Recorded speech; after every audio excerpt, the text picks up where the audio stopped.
Hello and welcome to a brand new show. This is Offshore 101. And for those of you who know me and know our company, you know that we are great believers in offshoring.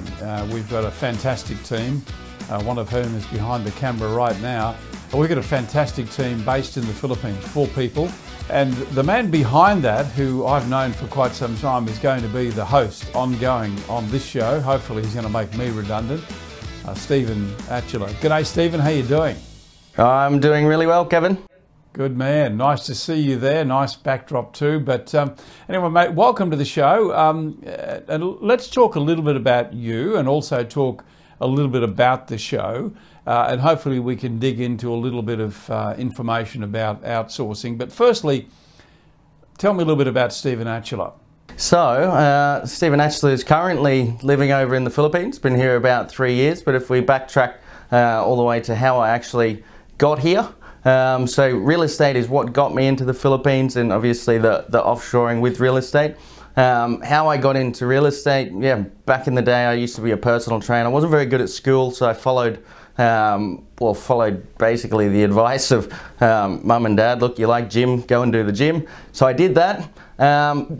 Wasn't particularly good at people's emotions and worrying about their weight loss, but geez, I was good at getting clients, and that was noticed by my first boss, Greg Jackson, who hired me to be a salesperson. So from, what was I, just about to turn 19, got my first job in real estate, and he employed me to be a salesperson.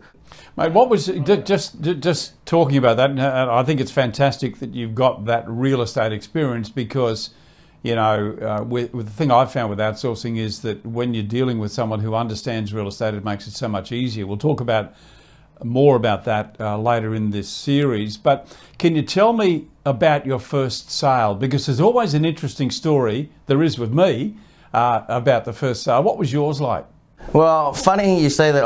I didn't actually find my first sale funny until I was asked to speak at UPS over here in the Philippines and just talking about real estate and my first sale, and the whole audience was wetting themselves laughing. So apparently it is funny. I don't know if you'll find it as funny as I do. So going back to real estate, back 2006, January I first started, and I had no listings. So my boss said, look, you can call the buyer's log. So it was pretty old school. We had a log of buyers, which was very normal back then. So I'd just ring through calling everyone, and I booked this appointment to show 26 Skinner Street with this guy named Chris. I'll get into that later. My boss at the time, manager, said, don't even waste your time with that guy. He's seen everything. He will never buy anything. So anyway, I book him in, I get to the property, and he gets out of the car, and he's got one of the sticks. He's actually blind. His brothers brought him there and he couldn't see. My first thought was, hey, he hasn't seen everything. That's what made the audience laugh. But look, literally this guy hadn't seen a property. He's blind. His brother lived around the corner. He wanted this house. So I showed him around the property. And that's how I learned to ask them also, how do you feel about the home? Because he couldn't see it. He was touching all the walls, touching the kitchen. And the scary thing was, he said, I understand all these old roofs on these 1920s homes, that the tin or the iron could be rusted. Do you mind if I get on the roof? So I'm thinking, wow. Blind man, ladder, roof, if he falls off, whose problem is that? Getting a little bit nervous, but yep, took him up on the roof.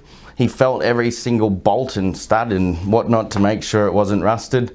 Slowly found his way down, said he would take it. I was like, okay. He came into the office, he paid asking price, and my boss literally looked at me like I was God. And I was like, see, he hadn't seen everything. And that was how I made my first sale, and that's no word of a lie, that's exactly how it happened.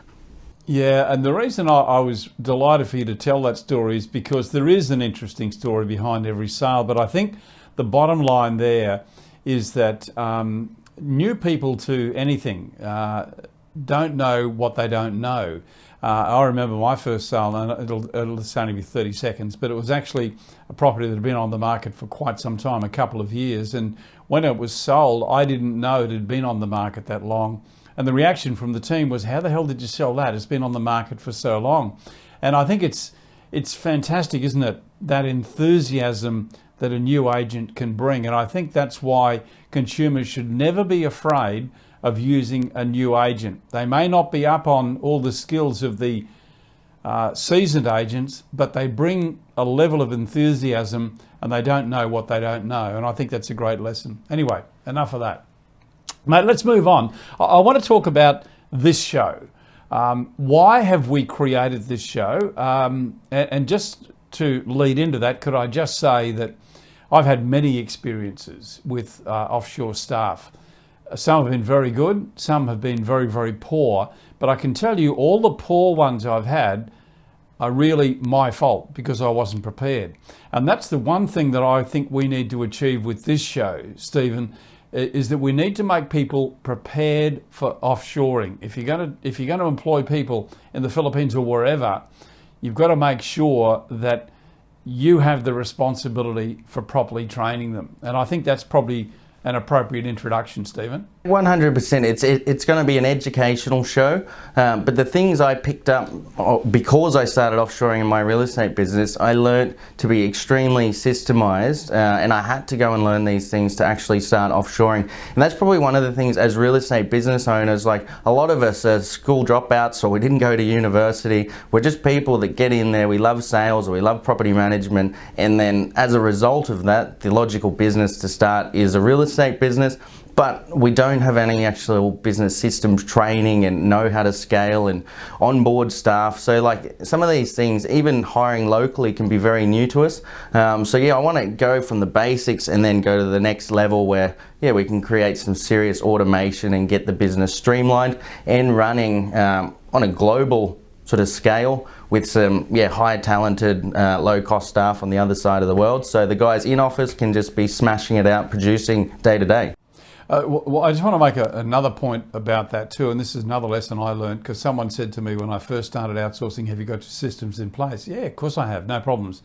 But, you know, systems documented can only tell you so much because in the day-to-day environment, in an office environment, when you've got people around you, you can very quickly be answering questions for them and think that you've got your systems nailed down. But what you're going to experience in the weeks and months to come in this show is just how detailed those descriptions and those job tasks can be laid out, because that's one thing that I've learnt from Stephen that he is particularly good at, and we're going to enjoy bringing you that, giving you a lot of information. So be prepared, because for every show, at the end of every show, we're going to give you a detailed download and a lot of very powerful information. Anything you want to add to that, Stephen? Yeah, and some of the things I get the question all the time is what can they do? And this show is going to be about not what can they do, it's what can you get them to do.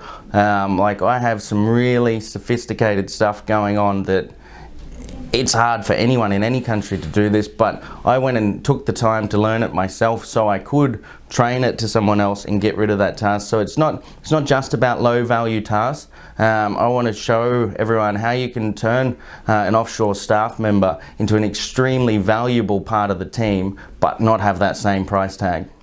Okay, well, on that point, our first show, which is going to be coming up in a week's time, we're going to start taking you into those systems. But before we do, I think it's important to, and you might just give us a bit of a quick preview here, Stephen, but I think it's important to understand what can actually be outsourced, anything, but what would you like to outsource? And I think there's two distinct areas there, Stephen.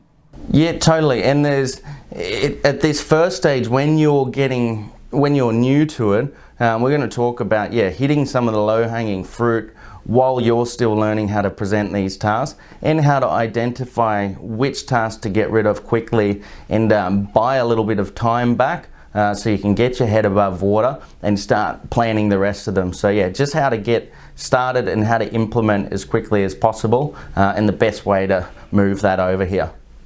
Okay, anything else you wanted to add before we close this show off? No, I think that's perfect. I'm looking forward to our show. Me too. And I've got to make a point here. For those of you who are regular viewers, you'll know that I think this is the first time I've ever worn a suit coat on one of these shows. I don't know how long I'll keep it up. It's just that Stephen wanted this on the first show. He's wearing one, so it'll be interesting to see how long. Tell me this, Stephen, do you wear one every day to work? 100% not. But on this video, for the viewers behind, if I didn't say that, you'd think that every day. But no, it's 35 degrees over here most days and very muggy. It's either, there's two seasons, extremely hot or extremely wet. And both of those don't suit wearing a coat. Well, we'll just see how long it takes into the series for us to see the real Stephen Atcheler and what he does wear to work. And I've seen it. And it's probably not something we'd want to show you in one of these shows. But anyway, he scrubs up pretty well. So we keep the aircon off so that there's no noise. So the longer the show goes on, the clothes come off. Get excited. Okay, well, we'll try and make them all around about this length. Hey, mate, great talking to you. Look forward to catching up next week. Make sure you join us too. I'm Kevin Turner and Stephen Atcheler for Offshore 101, teaching you how to do exactly that. We'll look forward to catching up with you again next week. Stephen, see you then. Cheers, see you then.